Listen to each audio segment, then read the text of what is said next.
Voilà, nous allons consacrer bien entendu la deuxième partie de cette émission à la situation dans les Antilles, à Saint-Barthélemy et à Saint-Martin, deux îles qui ont été totalement ravagées par le cyclone le plus important de l'histoire climatologique, pour autant que on le sache, puisqu'il y a dû y avoir des cyclones à un moment où on ne mesurait pas évidemment les puissances des vents. Et on sera dans un instant, je le salue d'ailleurs tout de suite, avec le climatologue Hervé Le Treut. Bonjour. Ancien membre du GIEC, professeur à Polytechnique à l'université Pierre et Marie Curie. Mais d'abord, priorité au terrain. Sophie est là avec nous en ligne grâce aux moyens satellites de Xavier Yvon qui se trouve sur l'île de Saint-Martin. Bonjour Sophie, je ne sais rien de vous. Je sais que vous êtes habitante de Saint-Martin depuis longtemps, depuis toujours peut-être ? Eh bien, ça fait à peu près 24-25 ans que j'habite à Saint-Martin. L'idée qu'on se fait évidemment de... Je m'appelle Sophie Garinos, oui. L'idée qu'on se fait de votre île, madame, c'est l'idée d'un paradis. C'est d'ailleurs probablement pour ça que vous êtes là-bas. Est-ce que vous pouvez nous raconter ce que vous avez vécu ces dernières heures ? Eh bien, je me suis promis de recroire en Dieu et de retourner à l'église, c'est pour vous dire. Et je le pense vraiment du plus profond de mon cœur. Parce que ces dernières heures, c'était... Saint-Martin est un paradis. Et d'un coup, c'est devenu l'enfer. L'enfer, on s'était bien préparé, on n'imaginait pas... Louis avait déjà été un cyclone catastrophique, mais on ne pouvait pas imaginer que la nature puisse déclencher quelque chose de pire. Et en fait, on s'est préparé avec sérieux. Moi, j'étais avec mon ami et son fils. On y avait commencé la semaine dernière parce qu'on a bien senti. Beaucoup de gens ont fait pareil ici. Je crois que c'est pour ça que malgré tout, il y a beaucoup de gens qui s'en sortent. On a fait les courses, l'eau, tout. Et puis... mardi, on est allé faire des bisous à tous les nôtres, puis on s'est enfermé à la maison quand c'est devenu l'alerte violette. Et en fait, ça a été assez calme. Il y avait du vent, mais jusqu'à 3h du matin, c'est vrai que ça a été assez supportable malgré le bruit. Et puis, ça a commencé vers 5h, 4h30, 5h. Là, c'est devenu assez dur. En fait, on sait même pas d'où ça vient, tous ces bruits. On sait plus ce que c'est, mais c'est... Pardon. C'est... démoniaque, on sait pas, on a l'impression qu'on serait des enfants, on dirait qu'il y a des monstres dehors. Et donc on a lutté, on a tenu les volets roulants, la fenêtre, l'eau passait partout. Mes voisins d'en dessous, ils avaient 1m20, ils ont nagé pendant des heures. J'ai plusieurs petits voisins qui sont montés chez moi parce qu'ils ont nagé avec leurs animaux pendant des heures le temps que ça se calme.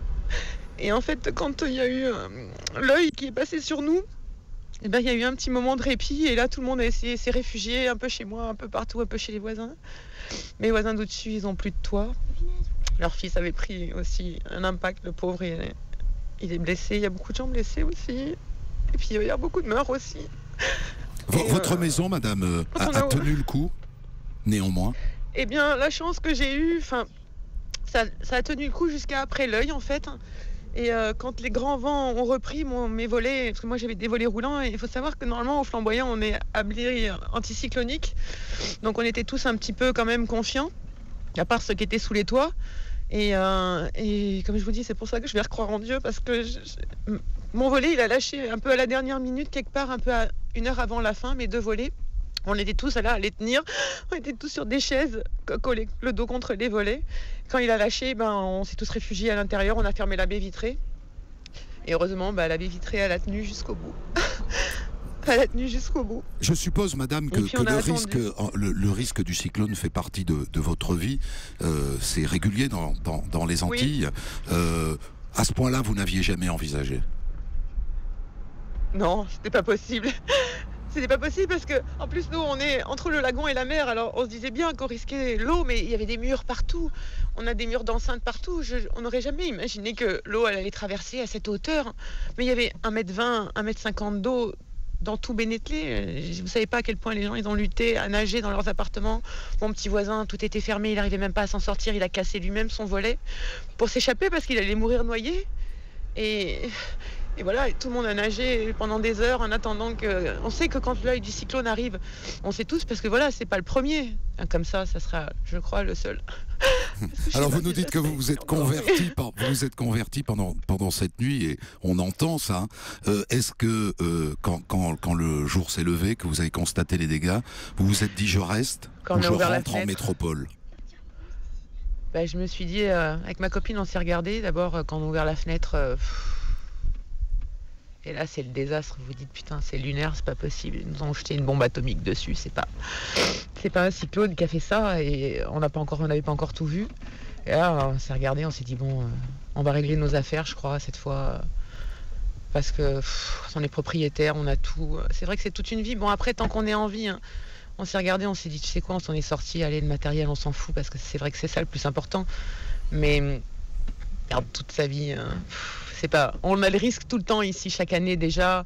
On subit des cyclones réguliers, plus ou moins intenses, mais là, on garde de la force, vous savez, parce que de toute façon, on est tous sur les nerfs, on n'a pas dormi. Et puis, il y a l'instinct de survie là, qui est là et qui nous tient et on essaie de s'aider les uns les autres. On casse des portes d'appartements fermées, on met tout le monde à l'abri, on s'entraide. Et on va être crevés dans pas longtemps. En plus, on a peur de ne pas avoir d'eau, de nourriture. On a peur du braquage, parce que malheureusement, dans ces moments-là, ça, j'en ai déjà vécu avant. Il y a des braqueurs. Cette nuit, ça a commencé déjà, ça braque partout, ça agresse. Si ça manque d'eau, il faut absolument que l'armée vienne vite, qu'elle amène de l'eau et de la bouffe, parce que sinon, ça va commencer, ça. Et en fait, moi, c'était surtout l'après que je craignais, parce que le pendant, je me disais, allez, on va s'en sortir. Mais l'après, vous savez, l'humain, il est aussi pourri qu'il est bon. Et après, à coup de machette, à coup de tout, ils sont prêts à vous flinguer pour de la bouffe, pour de l'eau. Alors, il faut que l'armée vienne vite, il faut que les flics soient là et qu'ils nous sécurisent, parce que c'est ça la plus grosse crainte. Maintenant. Et puis, dans ces moments-là, ouais, ah oui, maintenant, notre peur à tous, c'est de comment on va se sécuriser, que personne vient, essaie d'ouvrir, essaie de nous prendre le peu qu'on a, parce qu'il faut survivre. Hein. Merci pour votre témoignage. Merci pour votre témoignage, Sophie. Je vous embrasse le plus simplement du monde. Merci. De la part de tous les métropolitains. Merci pour ce témoignage. Vous étiez évidemment aux côtés de notre envoyé spécial Xavier Yvon. Bonsoir, monsieur Lurel. Victorin Lurel, ancien ministre des Outre-mer. Vous êtes en Guadeloupe, vous, donc à 250 km de Saint-Martin et de Saint-Barth. Une des grandes difficultés, c'est qu'on n'a pas ce soir, toujours pas, d'évaluation de la situation. Je viens d'entendre un témoignage qui est absolument poignant et je vous dirais authentique. Nos amis de métropole ne se rendent pas compte de ce qu'est un cyclone de classe 4 et là de classe 5. C'est à la fois un tremblement de terre, parce que la terre peut trembler, les murs, même en béton armé, eh bien, ça tremble, avec des bruits assourdissants à l'extérieur et des choses qui volent partout dans l'atmosphère. Ce qu'elle vient de dire, elle l'a vécu. Moi, j'ai vécu ça en 89 avec Hugo, c'était de classe 4. Je peux vous dire que j'ai vu des voiles de béton, des murs de béton armés voler. Rien ne résiste à plus de 300 km/h. Rien ne résiste. Même les maisons les mieux construites aux normes anticycloniques. Alors, l'urgence aujourd'hui, c'est premièrement pour l'État, qui sont à pied d'œuvre, qui sont arrivés ce matin en force, c'est de sécuriser, c'est d'évaluer, de reconnaître et d'évaluer les dégâts matériels, mais aussi en termes de vie humaine. Donc le bilan humain, c'est urgent. C'est l'évacuation sanitaire au plus vite. Il y a 51 dialysés qui n'ont pas leur eau distillée et qui doivent être évacués au plus vite. Donc pour cela, libérer les aéroports. Il y en a 2 à Saint-Martin, un en partie française qu'on a pu libérer pour moitié, parce qu'il y avait du sable partout. Là, les avions CASA militaires peuvent atterrir parce qu'ils ont un rayon d'action faible, d'atterrissage et de décollage faible. La partie hollandaise, l'aéroport international de Juliana Airport est totalement fermé. Donc, coupé du monde.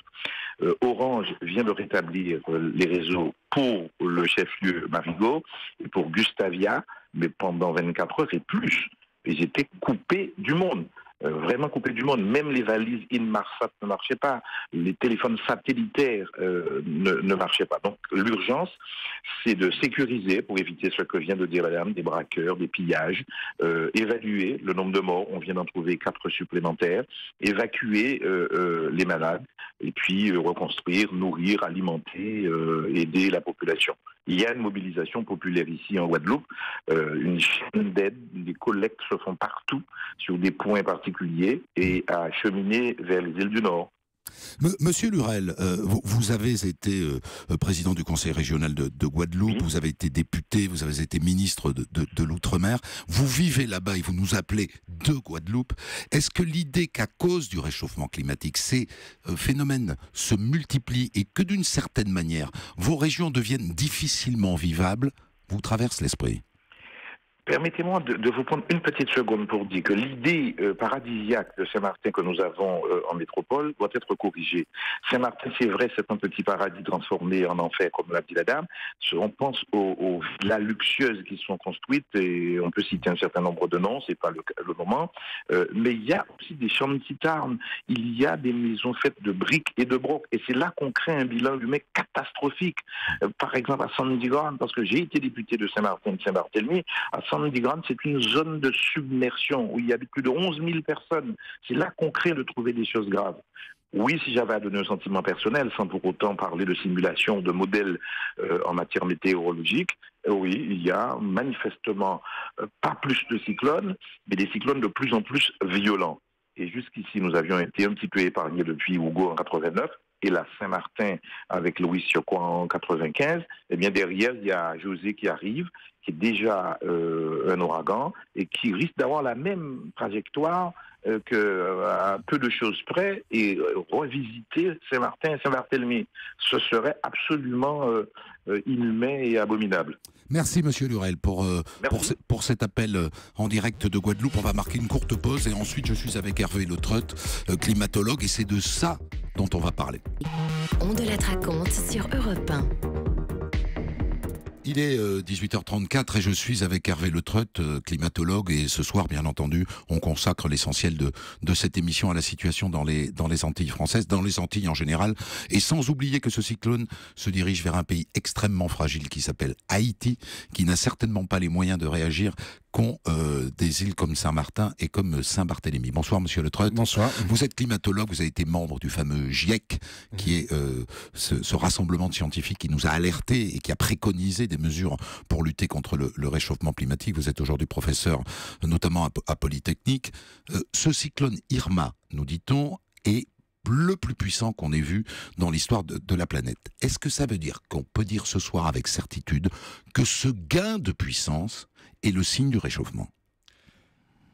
Alors moi je poserais plutôt le problème sous l'angle des risques, parce que c'est vrai que la marque de ces cyclones, c'est qu'ils sont uniques, donc on peut tous, donc on peut pas faire de statistiques. Ils ont tous des causalités multiples, dont le réchauffement de l'océan, de la surface de l'océan, et bien sûr ce réchauffement de la surface de l'océan est un facteur de risque supplémentaire. Donc la manière dont on doit le voir, je pense, ce sont des phénomènes qui frappent là où ils veulent, quand ils veulent, et dont le risque de les voir frapper est augmenté et oblige à des préventions supplémentaires. Oui, Jean, votre prudence, vous ne nous dites pas ce soir, ce cyclone est le pur produit de notre connerie, quoi. Parce que c'est ça la question. Le produit des activités humaines, on le voit dans beaucoup de choses de manière flagrante. Oui. Le réchauffement de la planète, il est flagrant. Le réchauffement de la surface des océans, il est flagrant. La fonte de l'Arctique, c'est flagrant. Les canicules, c'est flagrant. Les événements rares, c'est beaucoup plus difficile de les relier. Et pourquoi est-ce que je pense que c'est pas vraiment de la prudence, mais c'est parce que mais moi j'adore, je vous trouve honnête, donc tant mieux. C'est parce que il ne faut pas non plus s'exonérer des préventions qu'on n'a pas faites au nom du... C'est unique. Ça n'était jamais arrivé, ça ne devait jamais arriver. On n'est pas tout à fait dans cette situation-là. Je pense qu'il y a, par rapport à ces événements-là, tous auraient pu, je ne sais pas comment on doit dire par rapport à une situation qui est en évolution rapide pour la planète, se produire avec ou sans les activités humaines. Oui. Mais les activités humaines rendent le besoin de prévention beaucoup plus fort. Donc ça, ce qui est en jeu là, c'est le réchauffement de l'eau de la mer. Absolument. Et c'est ça qui déclenche le phénomène. Un peu de pédagogie, 30 secondes. Voilà, en fait, les cyclones, c'est une des manières qu'a l'océan de se débarrasser des quantités énormes de chaleur, puisque quand le soleil chauffe la planète, l'endroit où la chaleur peut se stocker, c'est l'océan, c'est l'intérieur des océans. Alors, à la surface des océans, on a les cyclones, on a aussi les grands cumulonimbus, le poteau noir, on a aussi des choses plus particulières, comme El Niño, comme les moussons. Et la planète choisit un petit peu entre ces manières de refroidir l'océan dans les zones tropicales. Donc les cyclones sont un des moyens de se refroidir. Et donc on peut penser qu'effectivement, ils deviendront plus puissants. Et il y a beaucoup d'indices qui montrent que ça risque d'être... quand inévitablement le climat va continuer à se réchauffer, puisqu'inévitablement le réchauffement va continuer. Donc les efforts de prévention sont absolument à renforcer dans ce cadre-là. Vous dites inévitablement, donc vous avez déjà pris finalement conscience que la demande de limiter à 1,5 degré, si possible, 2 degrés maximum en 2050, l'augmentation de la température n'est pas entendue. Nous n'y arriverons pas. En fait, il faut imaginer qu'on a une bouteille d'eau qu'on remplit. Donc c'est ce qu'on fait avec les gaz à effet de serre, on remplit l'atmosphère de gaz à effet de serre. On ne sait pas enlever ces gaz à effet de serre ou ils s'en vont tout seuls très lentement. Donc on peut en rajouter moins, mais on n'en enlèvera pas. Donc le réchauffement, la température montera. Oui. Et les cyclones seront de plus en plus nombreux, quoi qu'il arrive. Et les cyclones auront un risque de présence, il faut le dire, je pense comme ça, beaucoup plus fort. C'est-à-dire qu'ils seront plus nombreux collectivement. Sur une région donnée, peut-être pas. Mais collectivement, il y aura effectivement des événements différents et plus. Et il n'y a pas que la force, d'ailleurs. Il y a aussi la localisation qui peut changer. Le fait que les cyclones peuvent suivre des trajectoires qu'ils n'ont pas suivies dans le passé, parce que la distribution des températures change sur les océans. Vous êtes en train de nous dire que peut-être un jour l'Europe sera frappée par des cyclones? Non. Non. Ça reste sur le bord ouest des océans, dans des régions tropicales, et on a besoin effectivement de cet aliment par les océans chauds. Par contre, on a d'autres types de tempêtes qui peuvent être affectées par le contraste de température entre les basses et les hautes latitudes. Celles qu'on a vues en 99, par exemple, relevées de ça. Et ce n'est pas des tempêtes tout à fait aussi violentes. Par contre, elles n'ont pas besoin d'être alimentées par l'eau, donc elles pénètrent sur les continents. En 99, les tempêtes qui nous avaient frappés étaient allées très loin en Europe. C'est agréable de discuter avec des gens intelligents. Merci, monsieur Le Trott. Et pédagogue. Europe